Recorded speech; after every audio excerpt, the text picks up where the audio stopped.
So, okay guys. So, good afternoon. So, ngayon is, eto, tinanggal natin yung brake system ng ating sakyan. So, ito. So, Sportivo 2008. So, tinanggal natin ito. Yan. Kasi tumutunog siya. Okay, so parang may gumagas-gas. So, tinanggal natin yung mga dati niyang bearings, which is tinatawag natin na knuckle bearing. Okay? So, ito, knuckle bearing. So, siguro marami nagtatanong, eto hindi ko rin alam kung paano tanggalin ito kanina. So, nagpatulong ako sa mekaniko sa pagtanggal ng knuckle bearing. So, kung mapapansin nyo, meron siyang mga groove ito. So, itong area na to. Kaya kita nyo. So, dito nyo itatama yung pangtanggal nyo. So, kabilaan yan. Okay. Even dito sa kabila, meron din siyang groove yan. Kabilaan din. Ito, then yung the other side, ito. So, yun yung ating mga groove kung saan pupupukin natin yung bearing para matanggal. Okay? So, I hope na ito yung problema. Kaya tunog. So, nag-try lang tayo DIY. Okay? So, subukan nating ibalik. So, bumili ako ng knuckle bearing. Ito. So, dalawa. So, hindi ko alam kung saan ang sira. Pero, sira kasi mukhang okay naman. Pero hindi ako since nag-DIY tayo at para matry lang natin. Okay? So, ngayon, ibabalik na natin yung ating bearing. Lalagyan natin ang bearing. So, of course, kailangan is yung mga gagamitin natin is malinis na. Okay? So, eto nilinis ko na siya kanina ng diesel. Since medyo DIY at kapos, diesel ang pinanlinis ko sa kanya. So, eto guys, malinis naman na siya. So, ngayon is magbabalik na tayo. So, lalagyan natin muna ng mga grasa yung ating mga bearings bago natin ilagay. Okay? So, nakita ko kasi dati ganito yung ginagawa nung isang mekaniko. So, gagayahin lang din natin. Okay? So, ginagano niya, paikot. Yan. So, I hope na mag-work siya. Okay. So, medyo may kulang. Dagdagan lang natin. Okay. So, sabi ko nga guys, DIY itong ginagawa natin. Kaya, parang exploration siya. So, I hope lang na ma-solve yung problem ng ating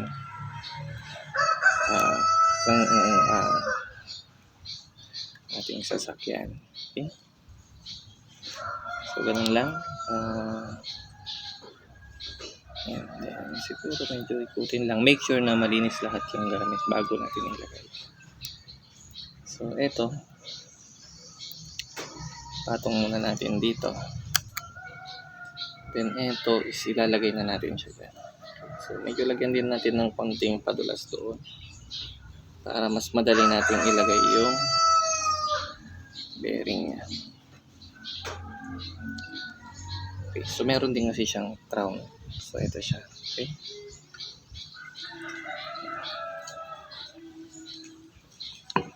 So, kung marami ako na ilagay. Dito muna. Then, of course, kailangan natin ng martilyo. Oops, mayroon palang lagay ito. So, ang pukpok ay ko.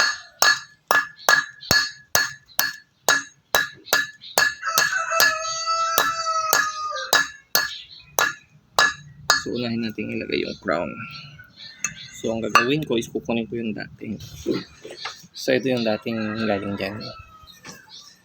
So, ang gagawin natin is ipapatong lang natin. Tas dito natin siya pukpukin.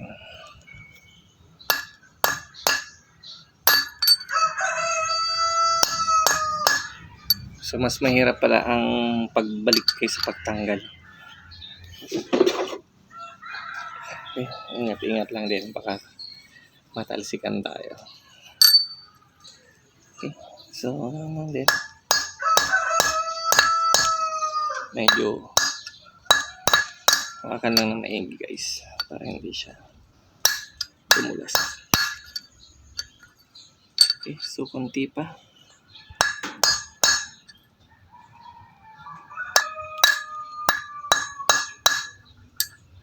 Ang kagandahan nitong pag-DIY guys, just in case na magka-trouble kayo sa mga daan-daan, is okay lang.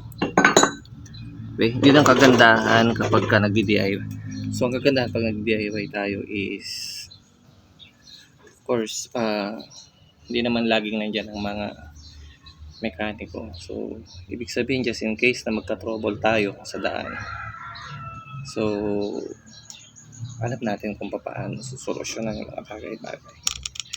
So tapos na natin ilagay yung crown sa kabila. So dito naman tayo sa kabila.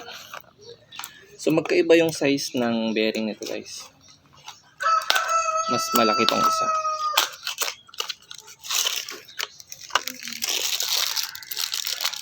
Ito parehas lang naman.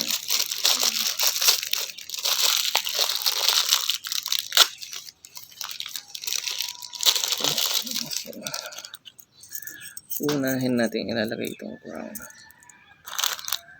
So ito. So yung kanina, kung mapapansin nyo, ayan, palabas, papasok kasi yung crown niya. Itong kabila naman, dito naman sa kabila. So alternate sila. So lagyan natin ito ng grasa. Okay. So lagyan na lang natin para mas madali natin siyang maipasok.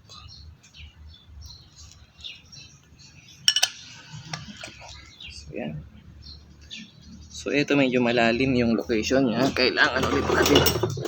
So kinuha ko na. So kinuha ko na yung dati niyang crown. So ipapatong ko siya ulit dyan para mapukpok ko siya paloob. Okay? So tara, pukpok na naman. Yun sabi, katulad ng sabi ko kanina. Since itong garahe kasi is maalikabok, so kailangan linisan na lagi yung gamit. Okay.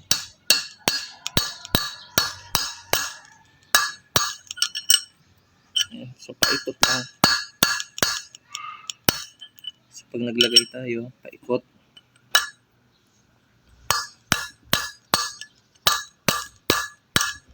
Okay. Yan, pumasok na yung banda doon. Paikot lang.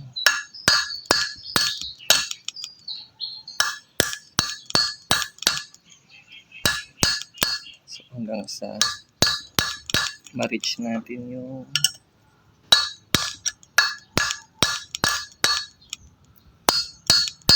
part ng kanya. Malapit na. Kasi may groove siya doon guys. So hanggang doon.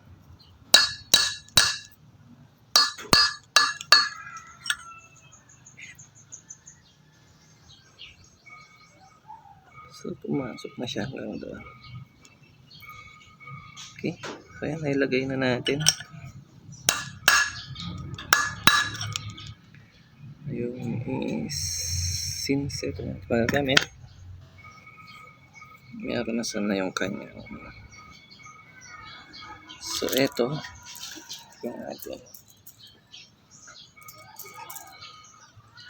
So ito yung knuckle bearing natin isa para sa ilalim. Okay.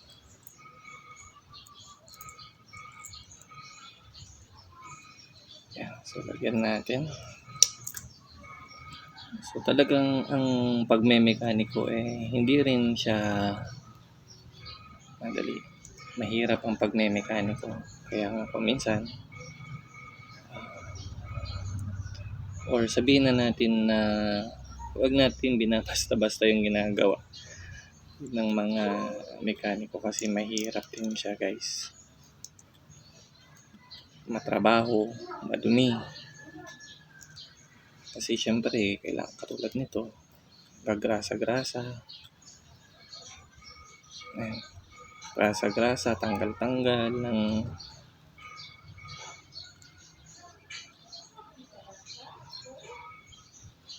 okay. So ayan. Lagyan lang natin siya. Paikot. Kasi once na pinasok na natin ito doon, pangit kasi yung every now and then is magtatanggal tayo or papalit-palit. Okay. So yan. So, ito na siya. Lagay natin. Meron pa kasing isa to. Ito yung kanyang outer. Yan. So, ganyan siya sa loob. So, magkakaroon tayo nito yan para ayan, may rubber kasi siya para hindi pumasok din yung dumi. Lagyan din natin siya ng grasa. Ayan, para kumalat lang siya. So, medyo magastos sa grasa ang ganitong gulong. Siyempre, ito talaga yung umiikot. Imagine niyo, binubuhat niya yung buong engine. Buong family yung nakasakay. So, ito kailangan niya malagyan ng pangpadulas. So, i-fix natin siya. Huwag natin ng konti.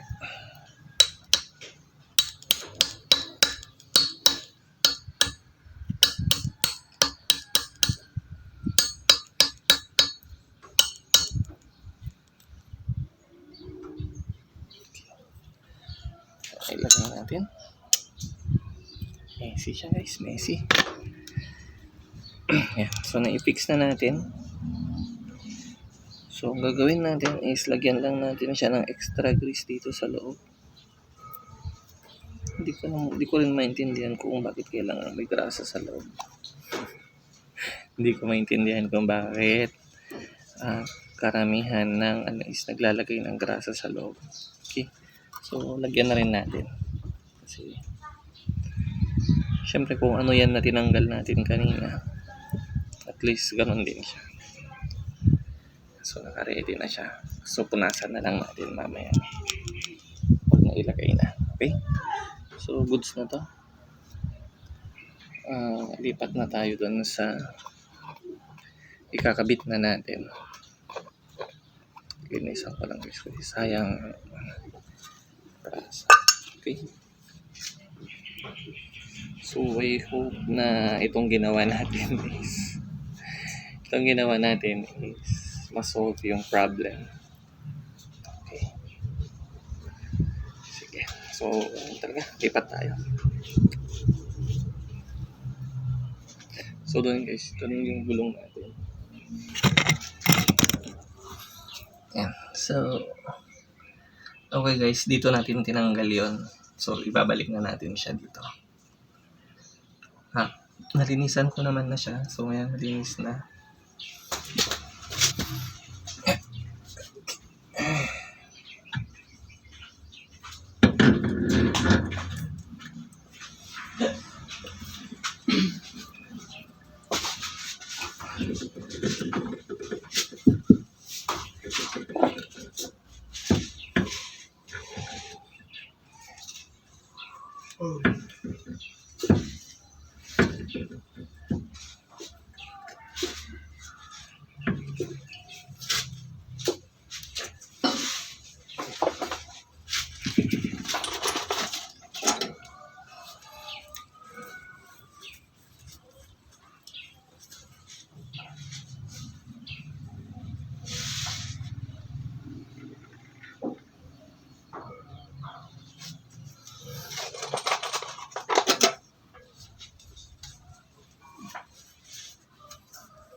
Ilagay natin ang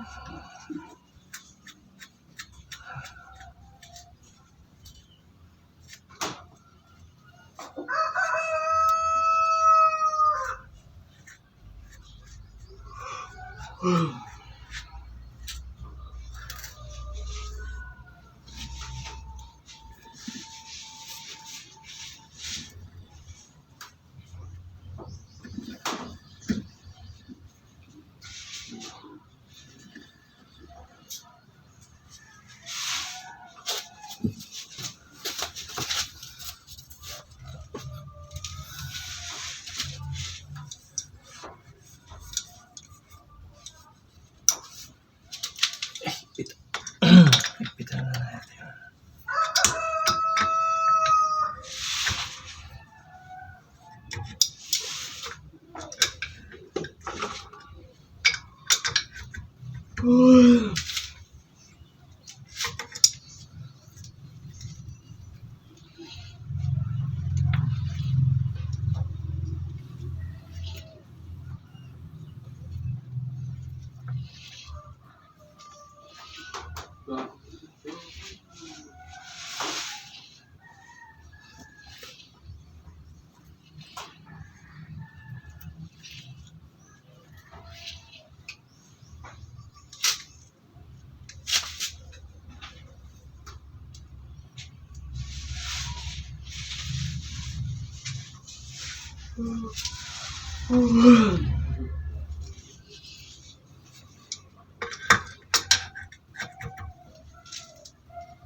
So, ito is mga tornilyo na to.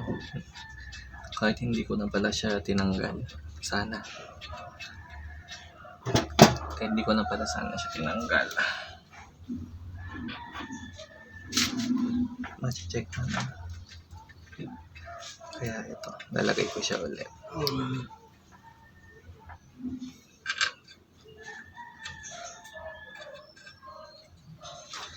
So, medyo matrabaho lang siya. Pero,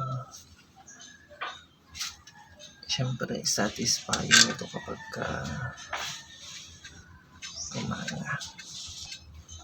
Accomplishment.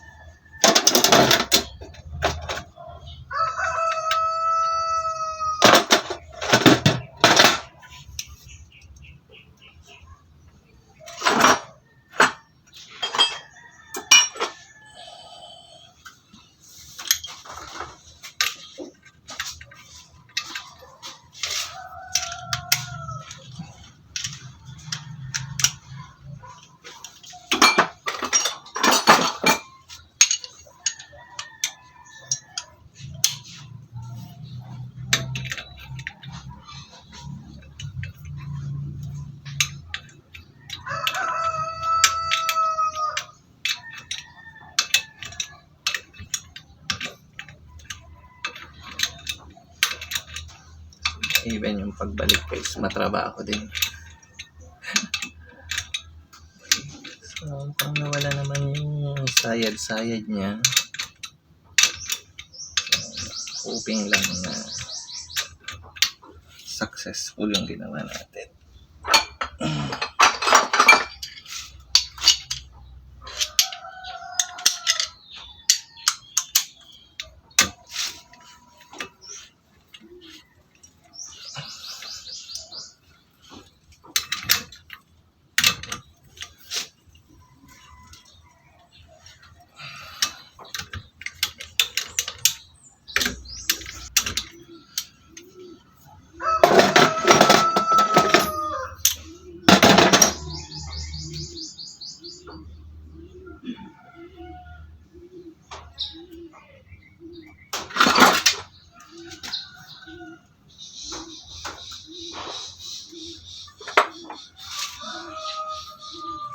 Okay, so kabit natin to. Ito yung brakes niya, nasa likod. Okay.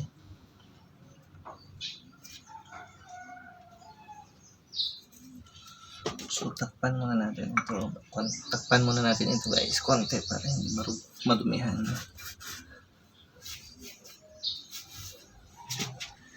So ito yung holder ng caliper. So lalagyan na natin.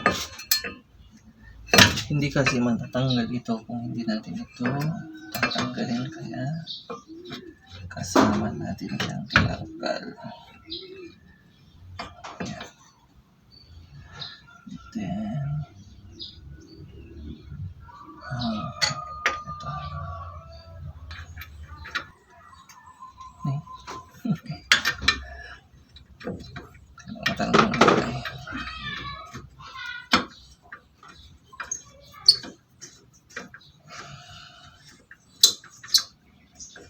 So pagdating dito sa paglalagay ng caliper, holder ng caliper, mga make sure na mahigpit talaga to kasi syempre may ano to eh.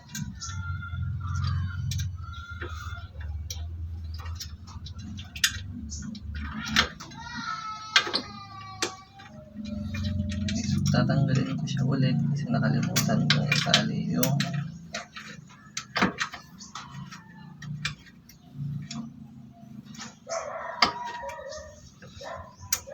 talagang pag nag-DIY kayo ay napakahirap. Okay, so buhay DIY tayo. So ito na rin.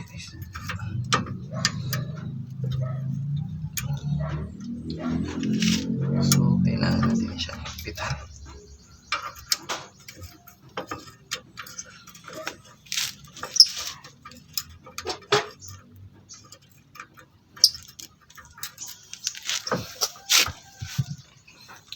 So mahirap pag wala kang ratchet. Pero ito. Putin natin.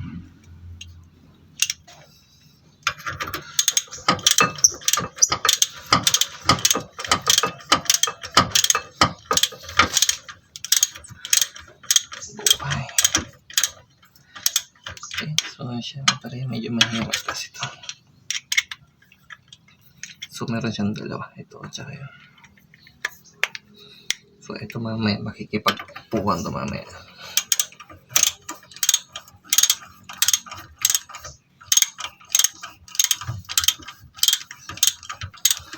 So dapat ito guys is mahigpit kasi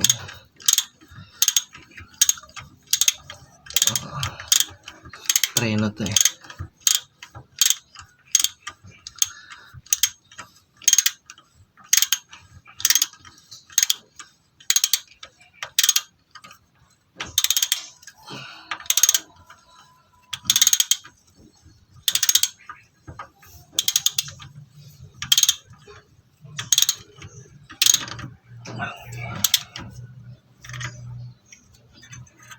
So medyo mahigpit na siya.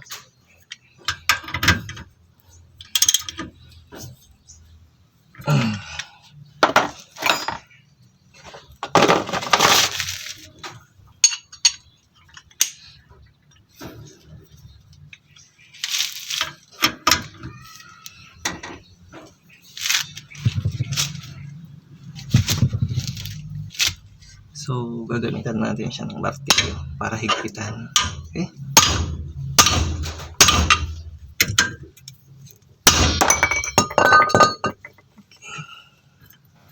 One down.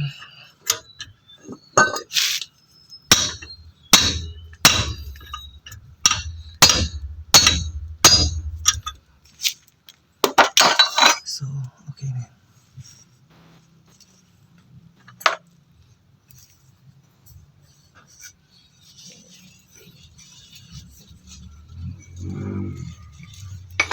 Make sure lang guys na ilalagay natin ng tinatanggal natin kasi syempre baka pag kayo nagkulang o kaya sumobra ng crosscast o kaya ng tornilyo, Nalaw ko na. Okay. So next. Ito. So kanina pagtanggal ko kasi guys, natanggal yung isang clip ng caliper. So yan, ito siya. Okay, sulitin natin doon.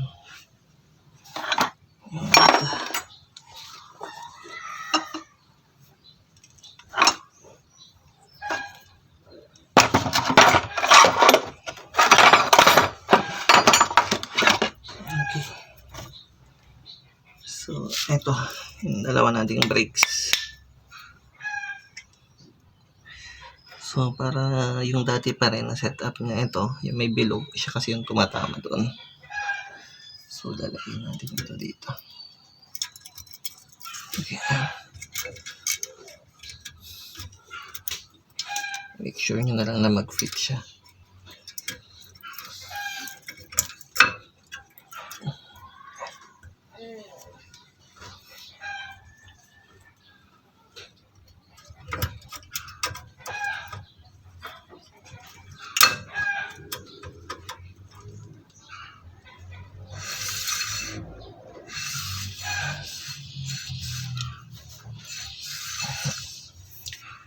So, after nyan, ilalagay na natin ang caliper.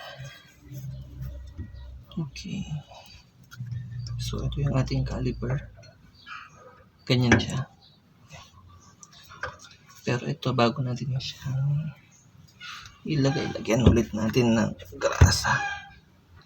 Lagyan natin ng grasa para ito. Ito guys. Lagyan natin siya ng grasa. Napaka-importante na lagyan ng grasa ito guys kasi kapag ito is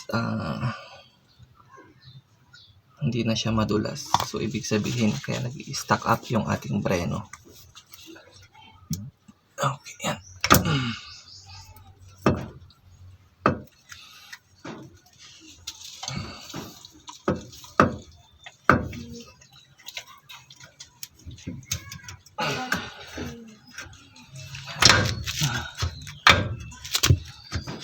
Okay. Medyo higpit na naman na yung preno.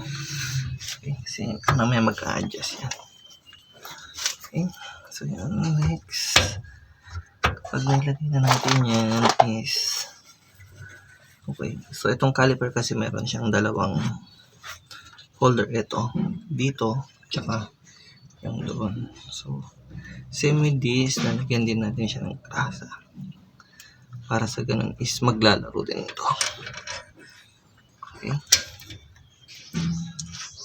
So, ito yung mga dapat na natutunan. Basic lang, pero syempre malaking tulong pag natutunan itong mga to. Kasi syempre hindi natin alam kung kailan tayo magkaka-aberya. So at least pag alam natin kung paano gawin, yan, kahit nasaan man tayo, kumbaga alam natin kung ano yung gagawin.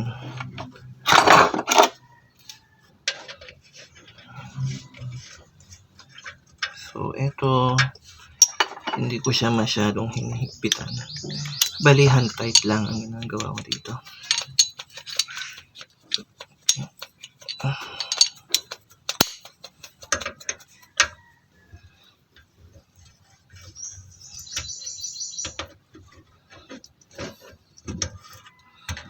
So pag sinabi natin hand tight,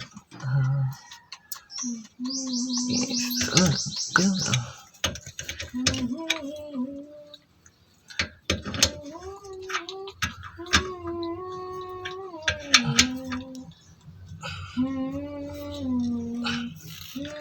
Okay, so yan.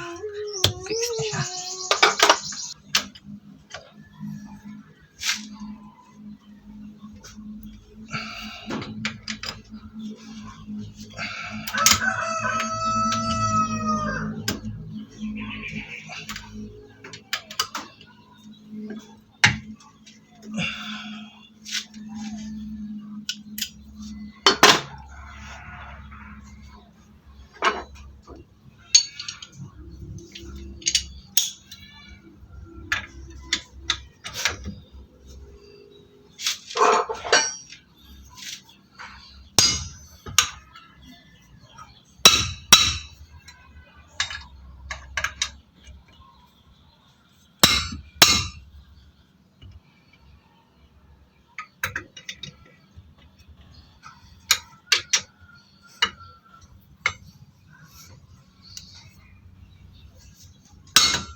So, kaya feeling ko na ilagay ko na lahat. Ngayon, isusubukan nating ibalik na.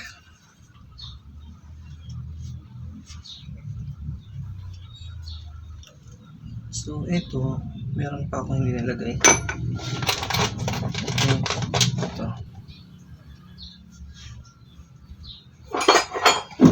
Okay, so yung kalilimutan nito, napaka-importante nito. So, ito yung pinaka-lock niya para hindi lumuwag or sumikip ito. Ayan. Okay. Then, meron din siyang pin.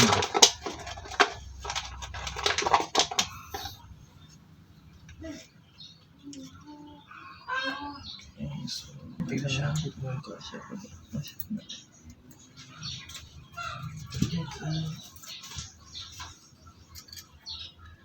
So, meron dito, ito siguro, maluwag ito. So,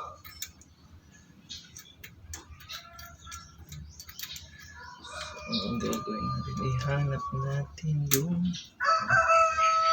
sakto sa bukas. Ayan. So, nakita na natin.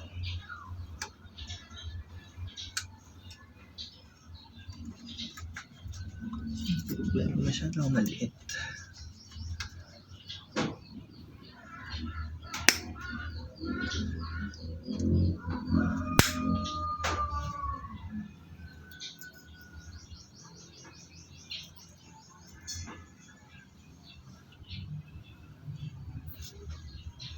So, since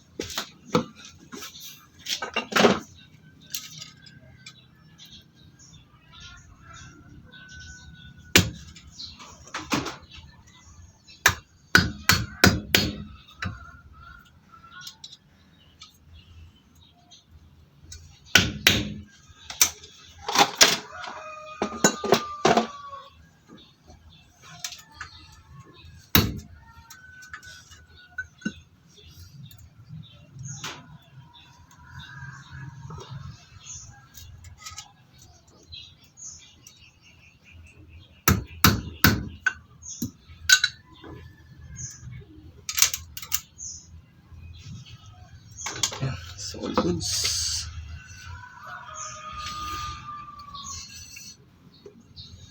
Next natin gagawin, tatanggalin na natin to para mailagay na natin yung gulong. Medyo mahabang proseso.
Sakali, no?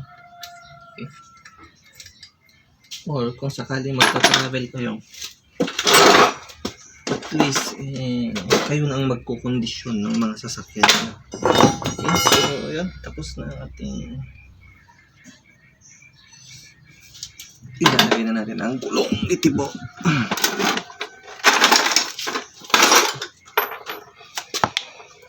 Ayan.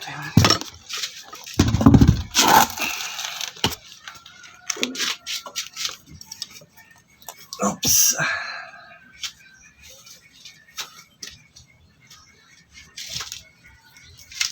problema dito is naka-side na siya. Feeling ko hindi ko ito mapapasok, so ihikutin ko muna.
Okay, so ngayon is maglalagay naman tayo ng so pag maglalagay tayo ng ganito, so ilagay lang muna natin.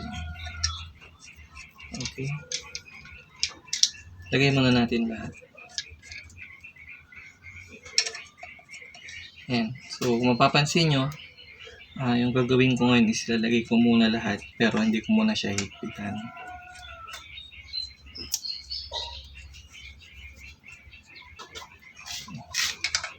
So, ganito lang ang gagawin kapag ka naglalagay ng mga tornilyo.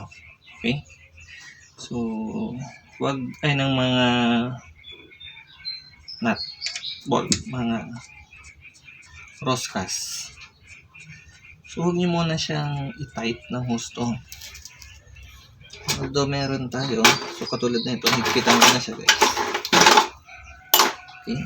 So, higpitan ko na siya. Pero medyo kailangan ko lang mahaba. So, hihigpitan ko na siya pero hindi ko siya hihigpitan ng sakit. Basta higpit lang na higpit muna. Okay.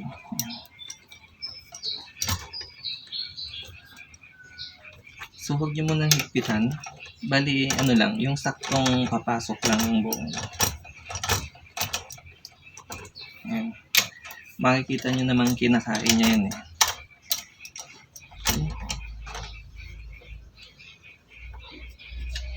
So, ganun lang. Kasi magandang mailagay nyo lahat muna ng bolts bago kayo mag-fit. Ayun ang nut ba? Papalit ko kasi ito, guys. Ganyan lang. Higpitan din. Okay. Then ito din. Higpitan. So after that yan. Tsaka nyo ngayon medyo higpitan na ito. Okay. So para bakit kailangan ganun is para pumesto sila. Pumesto siya ng maayos doon sa butas. Okay. Kasi baka mamaya hindi niya nakuha yung gustong pwesto niya. Magkakaroon ng problema yung gulong niya. Yan. So ganun lang muna to. So, ang gagawin kong next is ibababa ko yung sasakyan din, tsaka ko na siya hihigpitan. Kasi kung mapapansin nyo, hindi nyo mahigpitan yun gawa ng sumusunod siya. Pero may, naman ito, may pwedeng gawin kung sakaling ganun mangyari. Pwede nyo lagyan ng kalso, then higpitan nyo. Okay? Pero ang ginagawa ko is ibababa ko muna yung, anyway, na-hand tight naman na siya. Yan. So, ang gagawin ko dito is ibababa ko na yung then tsaka ko siya higpitan. Okay?